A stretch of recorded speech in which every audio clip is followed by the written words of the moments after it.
எல்லாருக்குமே ஒரு பெரிய ஹாய், இது ட்ரூத் ஆஃப் டெவில் தான் அவங்க தேவி. ஸோ இன்றைக்கி நம்ம என்ன சம்பவம் பார்க்க போகிறோம் அப்படின்னா, ஒரு கடவுளை உதாசீனப்படுத்தினதுனால அந்த கடவுள் கொடுத்த தண்டனையை பற்றியும் அதில் நடந்த அமானுஷ்ய நிகழ்வுகளை பற்றியும் தான் பார்க்க போகிறோம். ஸோ இது வரைக்கும் சேனலை சப்ஸ்கிரைப் பண்ணாதவங்க சப்ஸ்கிரைப் பண்ணிக்கோங்க அண்ட் மறக்காமல் பெல் ஐக்கானை கிளிக் பண்ணிக்கோங்க. வீடியோ பிடிச்சா லைக் பண்ணுங்கள். அண்ட் இது மாதிரி உங்களுக்கு ஏதாவது ஒரு சம்பவம் நடந்துருந்துச்சு அப்படின்னா நான் கீழே என்னோடய இன்ஸ்டாகிராம் ஐடியை டேக் பண்ணுறேன். அதில் போய்ட்டு வாய்ஸ் மெசேஜாக நீங்கள் எனக்கு போடுங்க, நான் கண்டிப்பாக அதை வீடியோவில் போடுறேன். ஸோ வாங்க இப்போ வீடியோக்குள்ளே போகலாம். ஸோ இது எங்கே நடந்துச்சு அப்படின்னு பார்த்தீங்கன்னா, நெல்லை மாவட்டத்தில் வள்ளியூர் பக்கத்தில் இருக்கக்கூடிய ஒரு கிராமத்தில் நடந்த கதை தான் இது. இது எப்போ நடந்தது அப்படின்னா 2000, அதாவது 2000 காலகட்டத்தில் நடந்த கதை தான். இதை நமக்கு யார் சொன்னது அப்படின்னா, சுபா அப்படின்ற ஒரு பெண் தான் சொன்னாங்க. இது அவங்களோட சித்திக்கும் அவங்களோட ஃபேமிலிக்கும் நடந்த கதை தான். இந்த சுபா அப்படின்றவங்களோட சித்தியை பற்றி சொல்லணும்னா, அவங்க பேர் கண்மணி. ஸோ அவங்க ஒரு மிடில் ஏஜ்டு விமன், ஒரு 28-29 இருக்கும் அவங்களுக்கு ஏஜ். ஸோ 2000 காலகட்டத்தில் பார்த்திங்கன்னா அவங்களுக்கு அந்த ஏஜில் கண்டிப்பாக திருமணம் பண்ணி கொடுத்துருப்பாங்க. ஸோ அவங்களுக்கு ஒரு 25 வயசுலேயே அவங்களுக்கு திருமணம் பண்ணி வேறு ஊருக்கு அவங்க அனுப்பிச்சிட்டாங்க. அவங்களோட சொந்த ஊர் தான் இந்த வள்ளியூர் பக்கத்தில் இருக்கக்கூடிய கிராமமே தவிர, அவங்கள கல்யாணம் பண்ணி கொடுத்தது தூத்துக்குடி மாவட்டம் பக்கத்தில் இருக்கக்கூடிய ஒரு கிராமத்தில் தான். அங்கே தான் கல்யாணம் பண்ணி கொடுத்துருக்காங்க. ஸோ அப்படி இருக்க இவங்களோட ஒரு குலதெய்வம் மாதிரி இருக்கக்கூடிய சாமி பேர் தான் என்ன அப்படின்னா உப்பளஞ்சுடலை அப்படின்னு சொல்லுவாங்க. ஸோ அப்படி அந்த உப்பளஞ்சுடலை அப்படின்ற அந்த குலதெய்வத்துக்கு பவர் ரொம்ப ஜாஸ்தி. எப்படின்னா அது ஒரு காவல் தெய்வம். நம்ம சுடலை அப்படின்னாலே காவல் தெய்வம் தான். ஸோ அப்படிப்பட்ட ஒரு காவல் தெய்வம் தான் இந்த உப்பளஞ்சுடலை அப்படின்னு சொல்லக்கூடிய தெய்வம். ஸோ இந்த தெய்வம் அங்கே அவங்களோட குலதெய்வமாக இருந்திருக்கு. அது மட்டும் இல்லாமல் அவங்க கோவிலில் அது எப்போவுமே என்ன பண்ணுவாங்கன்னா, அந்த சாமிக்கு தனியாக வைக்கணும், தனியாக வச்சாங்க அப்படின்னா அந்த சாமிக்கு இரத்த பலி கேட்கும். இரத்த பலினா அந்த ஆடுக்கு, இந்த கோழி, அந்த மாதிரி பலிகள் எல்லாமே கேட்கும்னு சொல்லிட்டு இப்போ கோவிலுக்குள்ளெல்லாம் வச்சாங்கன்னா அந்த மாதிரி கேட்காததுக்கு கொஞ்சம் பவர் கம்மியாக இருக்கும். ஸோ அந்த மாதிரி இரத்த பலி கேட்காது அப்படின்னு சொல்லியிருக்காங்க. அதாவது அம்மன் சன்னதிக்கு ஆப்போசிட்டில் வச்சாங்க அப்படின்னா. ஸோ இதில் ஏன் அப்படின்னா, இப்போது சில கோவில்களில், இப்போ நிறைய கோவில்களில் பார்த்தோன்னா தனியாக இருக்கக்கூடிய சுடலை மாடன் சுவாமி, பலவேசக்காரன் சுவாமிக்கெல்லாமே இரத்த பலி கொடுப்பாங்க. இந்த ஆடு, கோழி இந்த மாதிரி அறுத்து கொடுப்பாங்க. அது மட்டும் இல்லாமல் சாமி சுடுகாட்டுக்கெல்லாமே போயிட்டு வரும். ஆனால் இந்த அம்மன் கோவிலில் இருக்கக்கூடிய சுடலை மாடன் அந்த மாதிரி உள்ளவங்களுக்கு மேக்ஸிமம் இரத்த பலி கொடுக்க மாட்டாங்க. அந்த கோவிலில் அது ஒரு சந்நிதி, அவங்களுக்கும் தனியாக சுடலை மாடனுக்கு ஒரு சந்நிதி இருக்கும். ஆனால் அந்த இடத்துல அந்த சுடலை மாடன் சுவாமிக்கு ஆடு இரத்த பலியோ இல்லை கோழி இரத்த பலியோ இல்லை சுடுகாட்டுக்கு போகிறதோ அந்த மாதிரி எதுவுமே இருக்காது.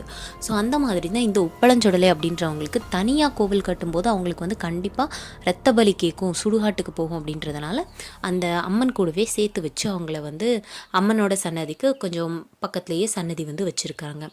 அப்படி இருக்க அந்த கோவிலில் ரொம்ப வருஷமாகவே ஒரு ஒரு ஆள் தான், ஒரு ஆண்மகன் தான் உப்பளஞ்சுடலைக்கு சாமி அருள் ஆடிக்கிட்டு இருந்தவர். அவர் பேர் என்ன அப்படின்னு பார்த்தீங்கன்னா பெரியசாமி. ஸோ அந்த பெரியசாமி அப்படின்றவர் அந்த கோவிலில் கிட்டத்தட்ட ஒரு 40 வருஷமாகவே ஆடுறாங்க அப்படின்னு கூட சொல்லலாம். அந்த அளவுக்கு ஆடிக்கிட்டு இருந்தவர் தான் இந்த பெரியசாமி அப்படின்ற அந்த நபர். ஸோ அந்த நபரை பற்றி சொல்லணும்னா நல்லாவே திடகார்த்தமாக இருக்கக்கூடியவர். அவர் ஆடினார்னா துடினா அப்படி ஒரு துடியாக நிற்கும். இந்த சுடலை மாடன் சுவாமிலேயே இந்த உப்பளஞ்சுடலை ரொம்பனா துடியாக இருக்கும்னு சொல்லுவாங்க. அதாவது அவங்கள யாராலையுமே கண்ட்ரோல் பண்ண முடியாது. அவங்கள நம்ம பிடிச்சா கூட, அவங்க ஒரு 7-8 பேர் சேர்ந்து பிடிச்சா கூட அவங்கள கண்ட்ரோல் பண்ண முடியாத அளவுக்கு, அந்த அளவுக்கு ரொம்பவுமே ஃபோர்ஸ்ஃபுல்லாக இருப்பாங்களாம். ஸோ அப்படி இருக்க இந்த உப்பளஞ்சுடலைக்கு ஆடுறவர் தான் அந்த பெரியசாமி. அவர் கிட்டத்தட்ட 40 வருஷமாக ஆடுறாரு அப்படின்னா கூட, இப்போது அவருக்கு ரொம்பவே வயசு அவருக்கு ஒரு 80 வயசுக்கிட்ட இருக்கும். அப்படின்ற பட்சத்தில் வயது முதிர்ச்சி காரணமாகவே அவர் கொஞ்ச நாள்லேயே இறந்து போயிட்டார். இதில் என்ன ஒரு விஷயம் அப்படின்னா, அவர் இறந்து போகிறதுக்கு முன்னாடி வருஷத்தில் உள்ள கோவில் திருவிழாவில் அந்த கோவில் கொடை கொடுக்கக்கூடிய இடத்துலையே அவர் சொல்லிட்டார், அடுத்த வருஷத்துக்கு இந்த மகன் இருக்க மாட்டான் அப்படின்னு. அதாவது அவரை அவரே சொல்லியிருக்காரு. அவர் உடம்புல அருளாக இருக்கக்கூடிய உப்பளஞ்சுடலை சொல்லியிருக்காங்க.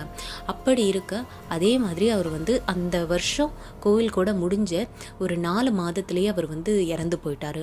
ஸோ அப்படி இறந்து போகவுமே அடுத்து யார் உப்பளஞ்சுடலைக்கு ஆடுவாங்கன்னு தெரியாது.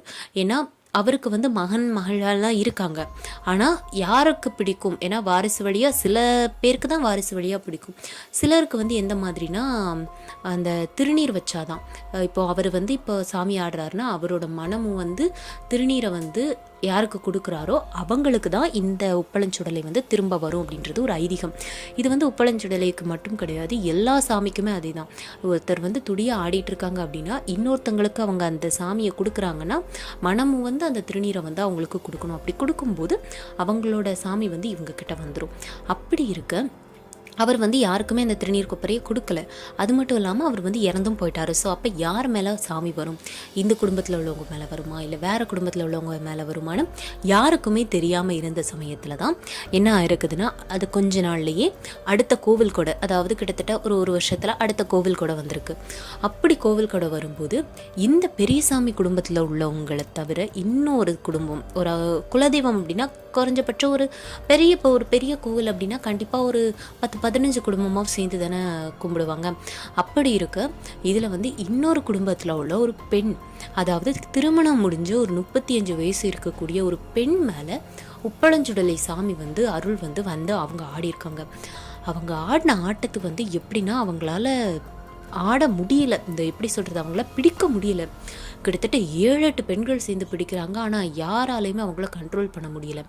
என்னதான் பெண் ஆடினாலும் ஆடுறது உள்ளேருந்து இறங்கி ஆடுறது வந்து அந்த உப்பளஞ்சுடலை அப்படின்றக்கூடிய அந்த சாமி, அவரோட ஆட்டத்துக்கு வந்து யாராலையுமே தடுக்க முடியாதுன்ற அளவுக்கு அவ்வளவு ஒரு ஃபோர்ஸாக ஆடக்கூடியவர். ஸோ அப்பேற்பட்டவர் வந்து உடம்புல ஆடும்போது கண்டிப்பாக அந்த பெண் வந்து அந்த அளவுக்கு ஒரு வீரியமாகவும் துடியாகவும் ஆடியிருக்காங்க. அதை பார்த்த எல்லாருக்குமே ஒரு சிலருக்கு வந்து ஆச்சரியம், என்னடா இது உப்பளஞ்சுடலை ஒரு பெண் மேலே வந்து ஆடிருக்கு அப்படின்னு ஒரு சில அதிசயம் இருந்தாலும் இன்னும் சிலருக்கு வந்து ஒரு கோபம் இருந்திருக்கு. அது யார் அப்படின்னு பார்த்தீங்கன்னா அந்த பெரியசாமி குடும்பத்தில் உள்ளவங்களுக்கு. பெரியசாமி குடும்பத்தில் உள்ளவங்களுக்கு என்ன கோவம்னா, தன்னோட இப்போ பெரியசாமி அவரோட மகன், அவருக்கு வந்து மொத்தம் 2 மகன் 3 மகள்கள் இருக்காங்க. அப்படி இருக்க தன்னோட அப்பா ஆடின சாமி வந்து ஒன்று இந்த 2 மகன்களில் யாருக்கா வந்திருக்கணும், அப்படி இல்லை பெண்ணுக்கு தான் வரணும்னா 3 மகள்களில் யாருக்கா ஒருத்தருக்கு வந்திருக்கணும். அதை விட்டுட்டு எப்படி இன்னொருத்தருக்கு போகலாம் அப்படின்ற ஒரு கோபம். அந்த கோவத்திலேயே என்ன பண்ணியிருக்காங்க அப்படின்னா, இவளை வந்து ஆட விடக்கூடாது, இவள் வந்து ஆடினானாக்கி அப்போ ஒரு பொம்பளை வந்து ஆடி நம்மகிட்ட கணக்கு சொல்வாளா அப்படின்ற ஒரு ஈகோ. எதுவும் 2000 காலகட்டத்தில் அப்படின்ற பட்சத்தில் அது கிராமத்தில் எல்லாமே நார்மலாகவே இருக்கும். அது எப்படி ஒரு காவல் தெய்வத்துக்கு ஒரு பொம்பளை ஆடலாம், அவள் ஆடுறத நம்ம கேட்கணுமா அப்படின்ற அந்த ஒரு ஈகோவை தாண்டி இன்னொரு விஷயம், தனக்கு வராமல் தன் குடும்பத்துக்கு வராமல் அந்த சாமி வந்து அந்த பொண்ணுகிட்ட போயிடுச்சு அப்படின்ற ஒரு கோபம். இந்த எல்லா கோபமும் சேர்ந்துட்டே இருந்துச்சு அந்த பெரியசாமி அவரோட மகன்களுக்கு. அந்த குடும்பத்தில் இப்படி இருக்க இங்கே வந்து இந்த பெண்மணி வந்து ஆடி முடிச்சிருக்காங்க. இதில் இன்னொரு விஷயம் என்னென்னா, அந்த நான் ஆல்ரெடி சொன்னேன்ல இந்த கண்மணி அப்படின்றது, அதாவது சுபாவோட சித்தி, நம்ம கிட்ட சொன்ன சுபாவோட சித்தி, அந்த பெண் இது கிடையாது. ஸோ இந்த பெண் வந்து வேற ஒரு பெண். இந்த பெண் அப்படி ஆடிக்கொண்டிருக்க இந்த பெண்ணு வந்து திருவிழா முடிகிற வரைக்கும் நல்லா ஆடி இருக்காங்க. ஆனால் திருவிழா முடிஞ்சதுக்கப்புறம் இந்த பெண்ணுக்கு வந்து இந்த செய்வன அந்த மாதிரி சொல்லி அந்த பெரியசாமி குடும்பத்தில் உள்ள அந்த மகன்களும் மகள்களும் சேர்ந்து செய்வனை வச்சு இந்த பெண் வந்து எங்கள் குடும்பத்தில் உள்ள சாமி அவள் ஆடிட்டான், அதனால அவள் வந்து இருக்கவே கூடாது அப்படின்னு சொல்லிட்டு என்ன பண்ணிட்டாங்க அப்படின்னா, அந்த பெண்ணை வந்து கொன்னுறணும் அப்படின்னு முடிவு பண்ணி செய்வனை வச்சு மாந்திரிகர்கள்ட்ட போய், அதாவது அந்த மாந்திரிகம் செய்வாங்கள்ல அவங்க கிட்ட போய் இந்த பெண்ணுக்கு செய்வனை வச்சு அந்த இதுக்குள்ளேயே அந்த கோவில் கூட முடிஞ்ச கொஞ்ச நாள்லேயே ஒரு 5-6 மாதம் தான் இருக்கும், அதுக்குள்ளேயே அந்த பெண் வந்து செய்வினையால் உடம்பு சரியில்லாமல் படுத்து இறந்தே போயிட்டாங்க. அப்படி இறந்து போகவுமே ஊரில் இருக்க எல்லாருக்குமே ஒரு பயம் வந்துருச்சு. ஏன்னா ஆல்ரெடி உப்பளஞ்சுடலை ஆடின அந்த பெரியவரும் இறந்து போயிட்டாரு, அதுக்கப்புறம் வந்து ஆடின இந்த பெண்ணும் இறந்து போயிடுச்சு, என்ன பண்ணுறது அப்படின்னு எல்லாருக்குமே ஒரு வித பயம் இருக்க தான் செஞ்சிச்சு. அப்படி இருக்க இந்த சுபாவோட ஃபேமிலி பற்றி சொல்லணும்னா, நான் ஏற்கனவே சொன்ன மாதிரி அந்த 10-15 குடும்பங்கள் சேர்ந்து தானே இந்த குலதெய்வத்துக்கு வந்து வழிபடுறாங்க சொன்னேன். ஸோ அப்படிப்பட்ட அந்த 10-15 குடும்பத்திலையுமே இந்த சுபாவோட குடும்பமுமே ஒன்று. அப்படி இருக்க அடுத்த வருஷம் வந்து இந்த சுபாவோட குடும்பத்தில் வந்து வந்திருக்காங்க. சுபாவோட குடும்பத்தில் வந்து அதே மாதிரி இப்போ எல்லா வருஷமும் போகிற மாதிரி தான் போயிருக்காங்க. ஆனால் என்ன ஒரு சம்பவம் நடந்து போச்சு அப்படின்னா, இந்த சுபாவோட சித்தி கண்மணிக்கு யாருமே எதிர்பார்க்காத நேரத்தில் அருள் வந்துருச்சு, உப்பளஞ்சுடலையோட அருள். எல்லாருமே எதிர்பார்த்து காத்துட்டு இருந்தாங்க, யாருக்கு அந்த சாமி வரும், யாருக்கு அந்த சாமி வரப்போகுது அப்படின்னு. இந்த பெரியசாமி குடும்பத்தில் கண்டிப்பாக நம்ம குடும்பத்தில் தான் யாருக்கா ஒருத்தருக்கு இந்த சாமி வரணும் அப்படின்னு அவங்க ஒரு முடிவோடு இருக்கவுமே என்ன ஆயிடுச்சு அப்படின்னா இந்த மாதிரி சாமி வந்து இந்த கண்மணி அவங்களோட உடம்புக்கு வந்து வந்துருச்சு. அப்படி வரதை யாருமே எக்ஸ்பெக்ட் பண்ணவும் இல்லைன்றதுனால இவங்க எப்படியாவது அவங்களுக்கு வந்து பயம் தாங்கலை. இந்த பெண் வந்து அதே அளவுக்கு துடி ஆடுறாங்க. போன வருஷம் அந்த பெண் எந்த அளவுக்கு துடி ஆடினாங்களோ அதே அளவுக்கு இந்த கண்மணியுமே ரொம்ப துடி ஆடுறாங்க. ஸோ அப்படி ஆடுறதை பார்த்ததும் எல்லாருக்குமே ஒரு வித பயமும் கொடுத்துருச்சு. ஆனால் இதில் இன்னொரு விஷயம் என்னென்னா, இதை பார்த்த உடனே அந்த பெரியசாமி குடும்பத்தில் உள்ள ஒரு பையன் வந்து சொல்லியிருக்கானா, ஒரு பொம்பளை சாமியாடி திருநீர் தந்தால் நான் வாங்கிக்கிடுவேனா, இவளுக்கு மாலெல்லாம் போடக்கூடாது, இவளுக்கு செருப்பு தான் போடணும் அப்படின்னு சொல்லி அந்த பெண்ணை வந்து அந்த இடத்துல வச்சு அந்த அருள் வந்து ஆடிக்கிட்டு இருக்க பெண்ணை வந்து அசிங்கப்படுத்தியிருக்காரு. அப்படி அசிங்கப்படுத்திட்டு அவர் போகவுமே என்ன ஆயிருக்கு அப்படின்னா, அது வந்து கிட்டத்தட்ட அந்த திருவிழா வந்து ஒரு 5 நாள் திருவிழாவாக நடக்கும். அப்படி இருக்க இவர் வந்து சொன்னது நாள்.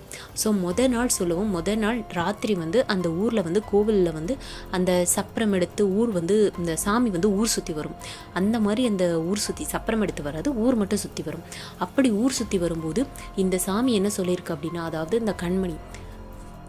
ஸோ அப்படி இருக்க இந்த கண்மணி வந்து என்ன சொல்லியிருக்காங்க அப்படின்னா, இந்த மகன் இன்னைக்கு இரவை தாண்ட மாட்டான் அப்படின்னு ஒரு கோவத்துலேயும் ஆங்காரத்துலேயும், அதாவது அந்த ஒரு கோவத்தில் அந்த அருள் வந்து சொன்னது வந்து கண்மணி கிடையாது, கண்மணியோட உடலில் இருந்த உப்பளஞ்சுடலை அப்படின்ற அந்த சாமி தான். அப்படி சொல்லவுமே இவங்க எல்லாருக்குமே ஒரு வித நடுக்கம் வந்துருச்சு. ஏன்னா அந்த பெண் வந்து சொல்லும்போது அந்த அளவுக்கு ஒரு ஆங்காரமாக சொல்லிச்சு.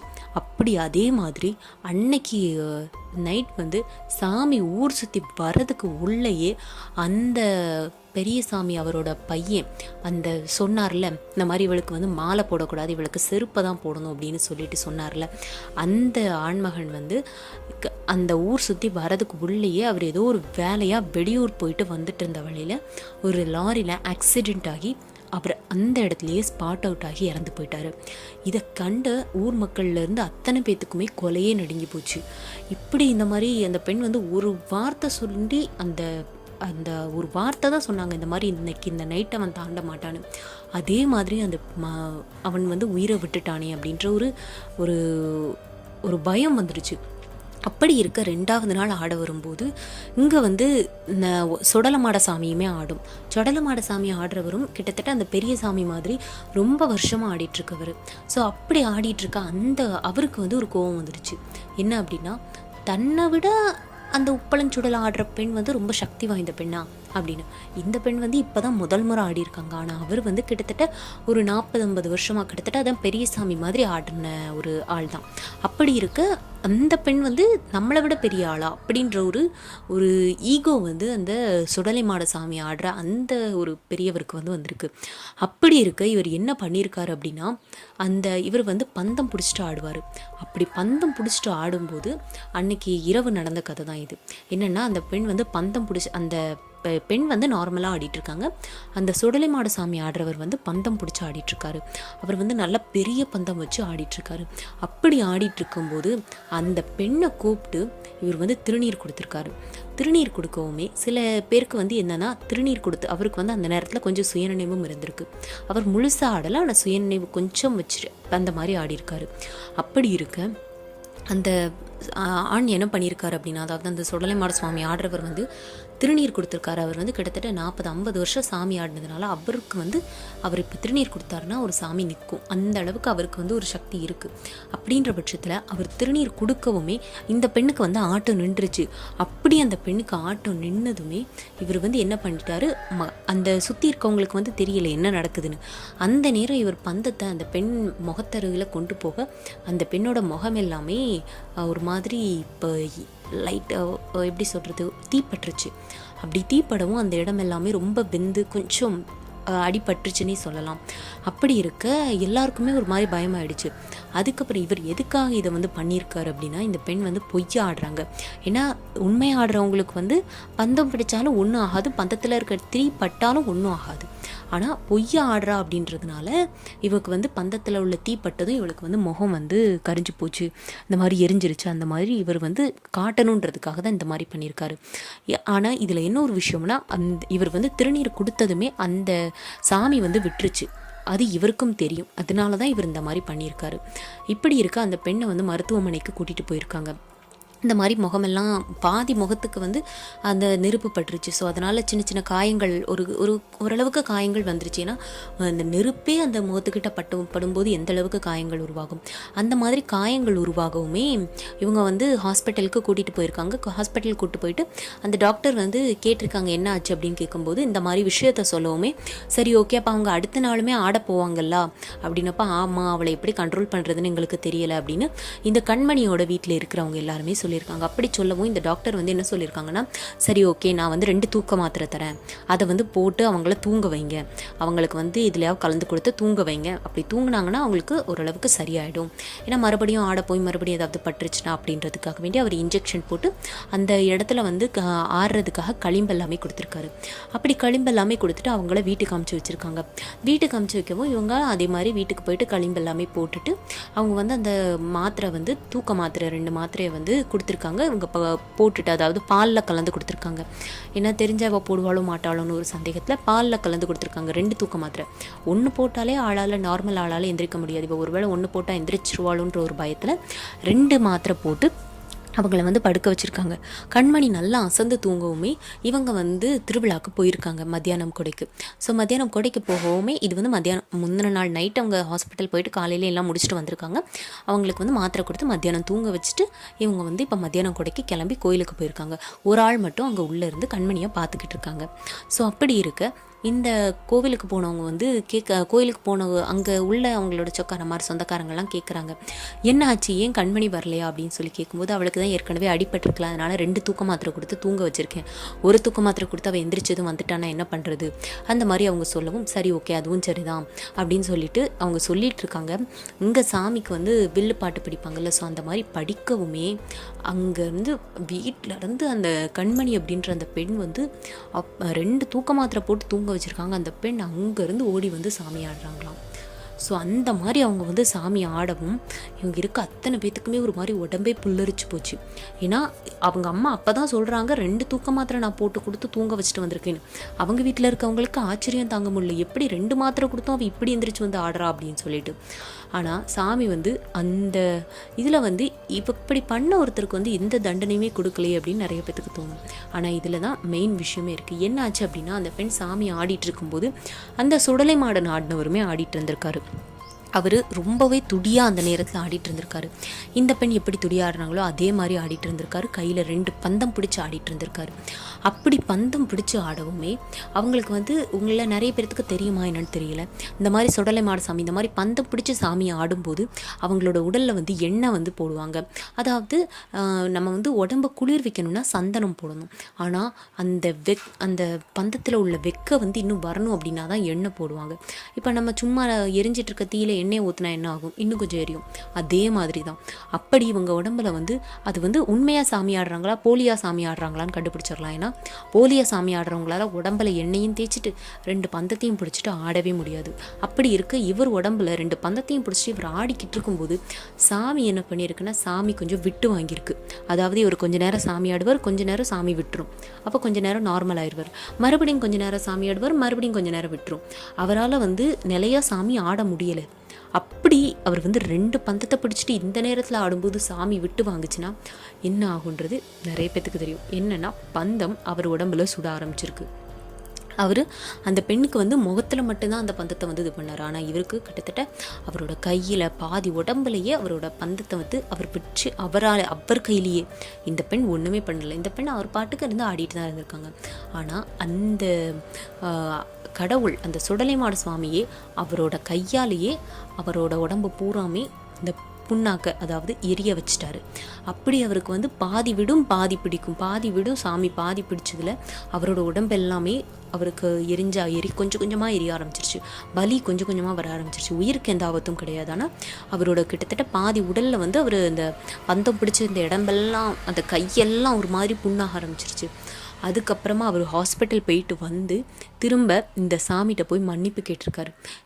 நான் வந்து தப்பு பண்ணிட்டேன், இந்த பெண் வந்து உண்மையாக தான் ஆடுறாங்க, நான் தான் தப்பாக வந்து புரிஞ்சுக்கிட்டேன், தப்பாக அவங்க எல்லாருக்கிட்டையும் சொல்லிட்டேன், என்னை மன்னிச்சிருங்க அப்படின்னு சாமி முன்னாடி மன்னிப்பு கேட்டு இந்த பெண்கிட்டையும் சொல்லியிருக்காங்க, என்னை மன்னிச்சிரு, நான் வந்து உன்னை வந்து இந்த மாதிரி சோதிச்சிருக்கக்கூடாது, அந்த உப்பளஞ்சுடலை சாமியை வந்து நான் சோதிச்சிருக்கக்கூடாது அப்படின்னு சொல்லி அந்த பெண்கிட்டையே அவர் வந்து மன்னிப்பு கேட்டிருக்காரு. அதாவது அந்த கடவுள் வந்து அவங்க மூலமாகவே தண்டனையை வந்து கொடுத்துருக்காங்க, வேறு யார் மூலமாகவுமே தண்டனை கொடுக்கல, அவர் மூலமாகவே தண்டனை கொடுத்துருக்காங்க. இந்த நிகழ்ச்சியை பார்க்கும்போது என் உடம்பே புல்லரிச்சிச்சு அப்படின்னு சொல்லி சுபா அப்படின்றவங்க நம்மக்கிட்ட வந்து இந்த விஷயத்தை, அவங்க வந்து இந்த நடந்த அத்தனை நிகழ்வையுமே நேரடியாக தன் கண்ணு முன்னால் பார்த்துருக்காங்க. அப்படி பார்த்த அந்த நிகழ்வை தான் நம்மக்கிட்ட ஷேர் பண்ணியிருக்காங்க.